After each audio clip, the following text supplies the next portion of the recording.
Panorama group, जो सोचता है वो करता है।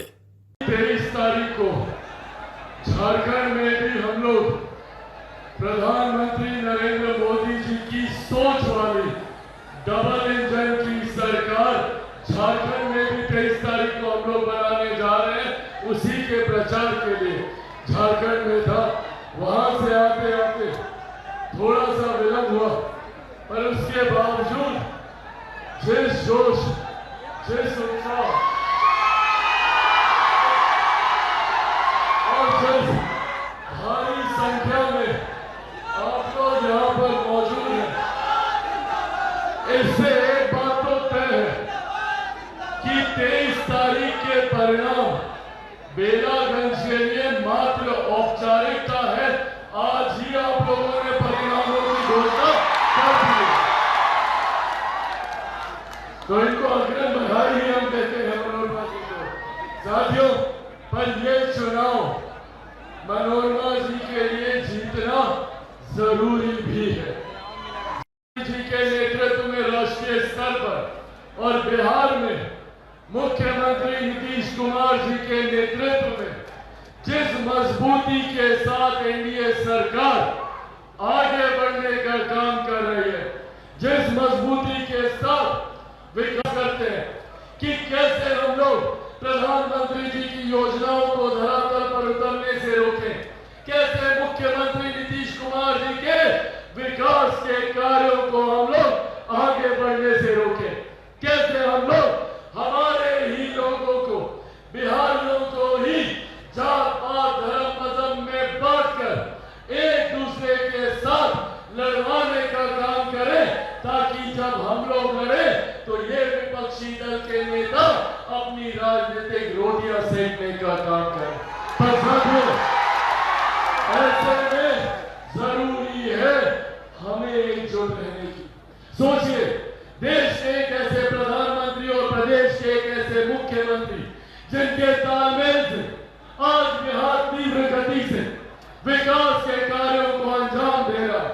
सोचिए, आज से पहले महिला यहाँ पर मौजूद है, आज से पहले किस प्रधानमंत्री ने महिलाओं के सम्मान की चिंता की? पहली बार हमारे देश में एक ऐसे प्रधानमंत्री आए जिन्होंने महिलाओं के सम्मान की चिंता करते हुए घर घर में शौचालय बनवाने का काम किया, जिन्होंने महिलाओं के स्वास्थ्य की चिंता करते हुए घर घर में उज्ज्वला के माध्यम से गैस कनेक्शन पहुंचाने का काम किया। आज हमारे प्रधानमंत्री जी ने हर गरीब परिवार की चिंता की।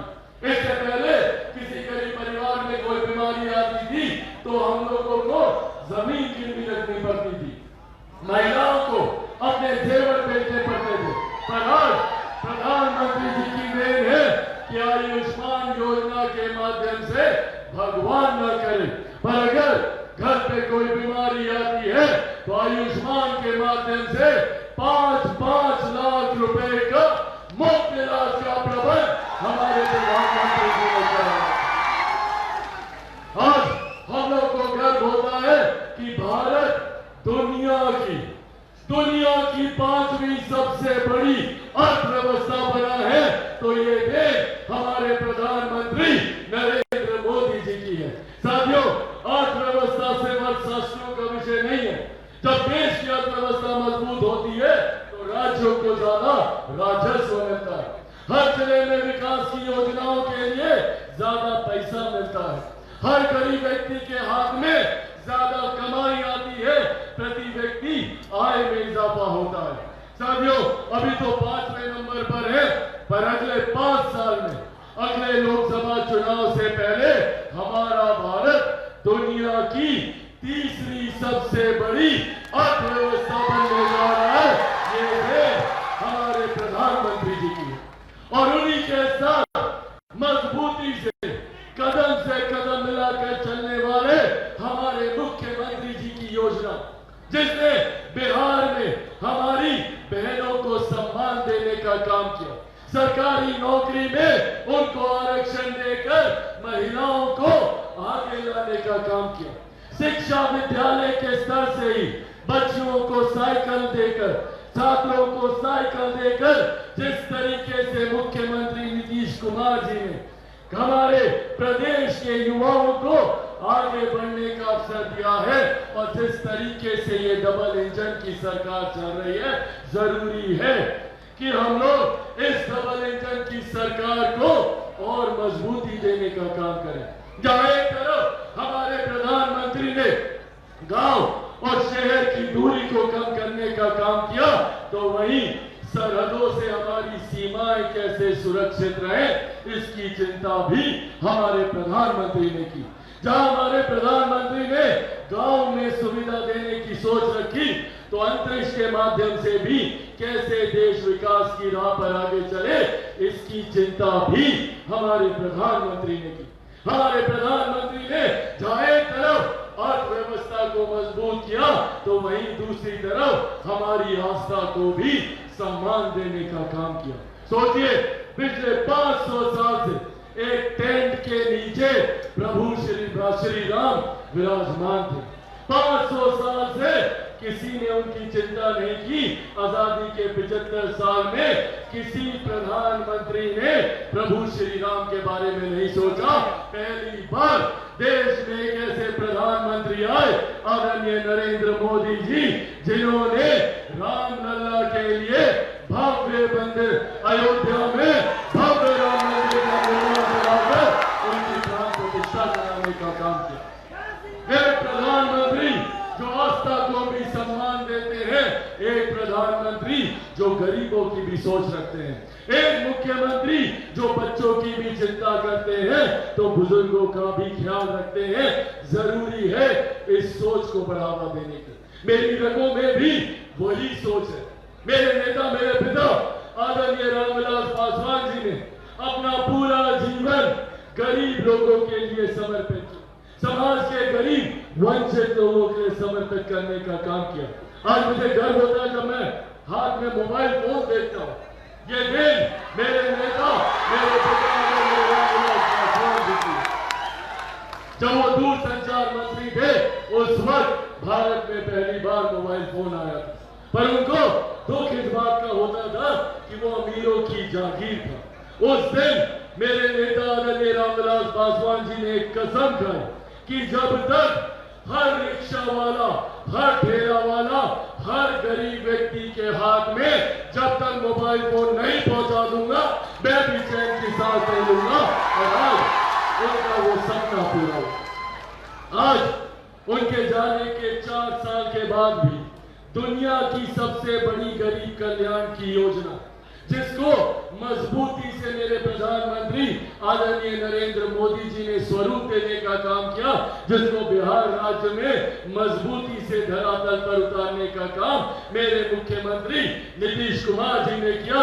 गरीब कल्याण की वो योजना जिसके तहत आज भी हमारे देश में 80 करोड़ लोगों को मुफ्त में अनाज दिया जाता है। ये सोच हमारी एनडीए की सरकार की है। पर साथियों, कुछ ऐसे विपक्षी दल के नेता हैं जो भड़काने का कार्य करेंगे, आएंगे आपके बीच में, आए भी होंगे और डराने का काम करेंगे। कभी लाठी का डर दिखाते हैं तो कभी अधिकार छीनने का डर दिखाते हैं। पूछिए इन लोगों से, क्या बोलते थे ये लोग लोकसभा के चुनाव में? कहते थे ना कि आरक्षण समाप्त हो जाएगा, संविधान खत्म कर दिया जाएगा, लोकतंत्र की हत्या हो जाएगी। आज लगभग 5-5.5 महीने होने को आए, केंद्र में एनडीए की सरकार नरेंद्र मोदी जी के नेतृत्व में बने हुए। पूछिए इन विपक्षी दलों के नेताओं से, किसका आरक्षण समाप्त कर दिया गया? कहां का संविधान खत्म कर दिया गया?